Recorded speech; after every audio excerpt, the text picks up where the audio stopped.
बिस्मिल्लाहिर्रहमानिर्रहीम। दोस्तों, अस्सलामु अलैकुम व रहमतुल्लाहि व बरकातुहू। हम सूफिया की बातें एक दूसरे के साथ गोया के शेयर कर रहे हैं, एक दूसरे से समझने की कोशिश कर रहे हैं। वही सूरत में कि मैं आपको कुछ सूफिया की बातें बताता हूँ और आप अपने कमेंट्स की सूरत में उसका जवाब देते हैं, तो यूँ ये लेन देन जारी है। दोस्तों, एक ज़माना था जब लोगों की इज्जत और एहतराम उनकी दौलत की वजह से नहीं होता था, बल्कि एक ऐसा ज़माना था जब लोगों का इज्जत और एहतराम जो है वो इल्म की वजह से, बुजुर्गी की वजह से, तकवा की वजह से होता था। लेकिन आहिस्ता आहिस्ता जो है ये जो रीत है, ये जो खूबसूरत रिवायत है, ये बदलना शुरू हो गई। ये रीत और रिवाज जो है ये मुसलमानों का शेवा था। आप हुजूर नबी करीम सल्लल्लाहु अलैहि वसल्लम का ज़माना देख लीजिए।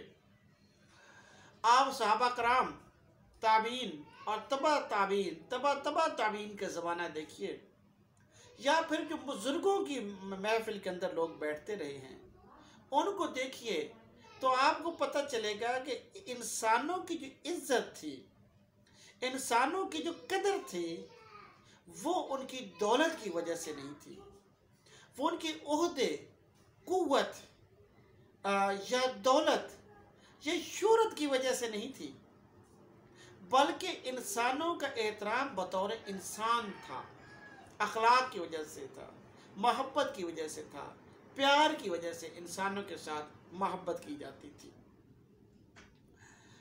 मैं इसी हवाले से आपको एक बात बताने लगा हूँ। हज़रत शेख सादी रहमतुल्लाह अलैह के बारे में। एक आप हज़रत शेख सादी रहमतुल्लाह अलैह के नामी से वाकिफ़ है। शेख सादी रहमतुल्लाह अलैह की एक ज़माने में गुलिस्तान और बोस्तान मदरसों के अंदर बचपन में उस पढ़ा दी जाती थी। लेकिन अफसोस वो चलन बदल गया, वो रीत रिवाज बदल गए और हमसे अरबी और फ़ारसी गोया के छिन गई हैं। हमारे बच्चे अब अरबी और फ़ारसी से नाबल्द हो गए। एक ज़माना था जब शेख सादी रहमतुल्लाह अलैह के बारे में हर कोई जानता होता था। तो शेख सादी रहमतुल्लाह अलैह के हवाले से मैं एक बात आपको बताने लगा हूँ कि आप सूफ़ी थे, दरवेश थे, सफ़र में आप रहते थे, इल्म हासिल करते रहे और हिकायात शेख सादी रहमतुल्लाह अलैह के अंदर जो नसाए हैं, इल्म है, आपकी तरबियत है, वो हो जाती है। तो दोस्तों, एक दफ़ा ऐसा हुआ कि हज़रत शेख सादी रहमतुल्लाह अलैह को एक दावत में बुलाया गया। आप सूफ़ी थे, बुज़ुर्ग थे, और आप जानते हैं कि जो सूफ़ी होते हैं, जो अल्लाह के महबूब बंदे होते हैं, वो ज़ाहिरी शान शौकत पर बहुत ज़्यादा तवज्जो नहीं देते। वो कोई शानदार लिबास पहनना और बेहतरीन जूते पहनना और ड्रेसिंग करना और चमक दमक नहीं, उनकी तमाम तर तवज्जो रूह के ऊपर होती है। वो अपने बातिन को पाक करते हैं, अपने दिल को मुसफ़ा करते हैं, साफ करते हैं। चुनांचे और उन्हें बहुत दौलत के साथ, ओहदे के साथ या शोहरत से, इन तमाम चीज़ों से कोई ज़्यादा लगाव नहीं होता। तो शेख सादी रहमतुल्लाह अलैह भी एक सूफ़ी थे। तो ये सूफ़ी अपने अहद के ये सूफ़ी जब उस दावत में पहुंचता है, लोगों ने असरार किया कि आप ज़रूर तशरीफ़ लाएं, तो आपने आम से लिबास पहना हुआ था और बिल्कुल आम से जूते थे। और जब वहाँ पहुँचते हैं तो जो बाहर लोग खड़े हैं वो आपको लौटा देते हैं, ये समझ के कि ये तो कोई फ़कीर है, ये कैसे इस दावत में आ सकता है। तो शेख सादी रहमतुल्लाह अलैह कोई एहतिजाज नहीं करते, बल्कि आप वापस चले जाते हैं, घर जाते हैं और अच्छा लिबास पहनते हैं और फिर वापस आते हैं। दुनियादारों जैसा शानदार लिबास पहन लेते हैं और फिर वापस आते हैं। जब दावत तो जो वही शख्स जिसने आपको लौटा दिया था उसने आपको वेलकम भी किया और अंदर आने की इजाज़त दे दी। शेख सादी रहमतुल्लाह अलैह जो है वो अंदर चले गए। जब खाना लग गया तो आपने अपनी कमीज़ का पल्लू पकड़ा और जो शोरबा है, खाना है, जो सालन था, उसके शोरबे के अंदर अपनी कमीज़ के पल्लू को डुबोना शुरू हो गए। तो जिस शख्स ने आपको बुलाया था, वहाँ पर दावत की थी, उसने पूछा, या हजरत ये आप क्या कर रहे हैं? आप अपनी कमीज़ को सालन में डुबो रहे हैं। तो आपने बड़ी बाकमाल बात फरमाई। आपने फरमाया कि ए अजीज़, ए दोस्त, जिसकी दावत थी उसको खाना खिला रहा हूं। दावत मेरी होती तो मुझे पहले ही वेलकम किया जाता। दावत कपड़ों की थी तो मैं कपड़ों को खाना खिला रहा हूं। बड़ी बाकमाल बात है ना दोस्तों, कि हम आज भी ये चीज़ें देखते हैं कि शेख सादी रहमतुल्लाह अलैह ने बड़ी बाकमाल बात की कि कदर आप लोगों ने इंसान की नहीं की है, कदर तो अपने कपड़े की है।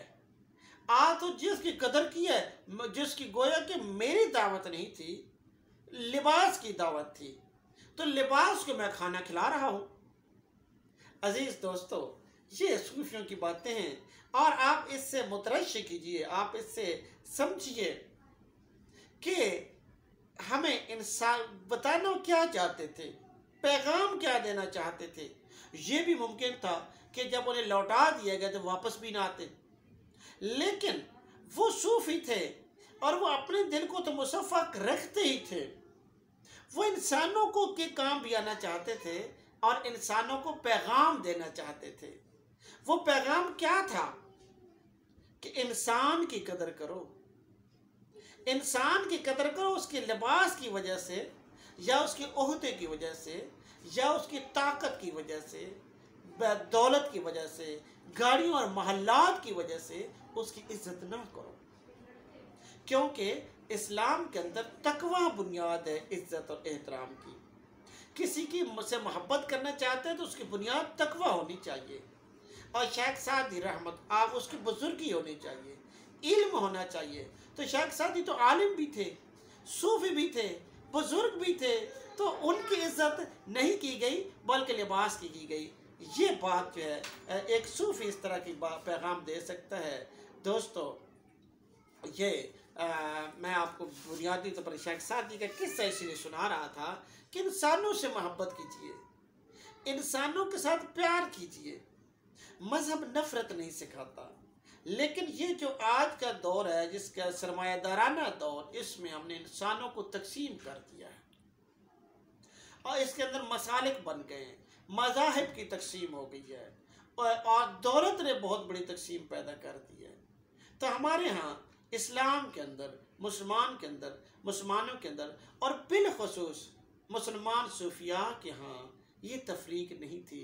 हज़रत ख्वाजा निज़ामुद्दीन औलिया महबूब इलाही रहमतुल्लाह अलैह के लंगर में हर कोई आता था, हर कोई खाता था, कोई तखसीस नहीं थी। तो ये पैगाम आप अपने दिलों में जागुज़ी कीजिए और आगे पहुँचाइए। आप सब दोस्तों का बहुत शुक्रिया। अल्लाह हाफ़िज़।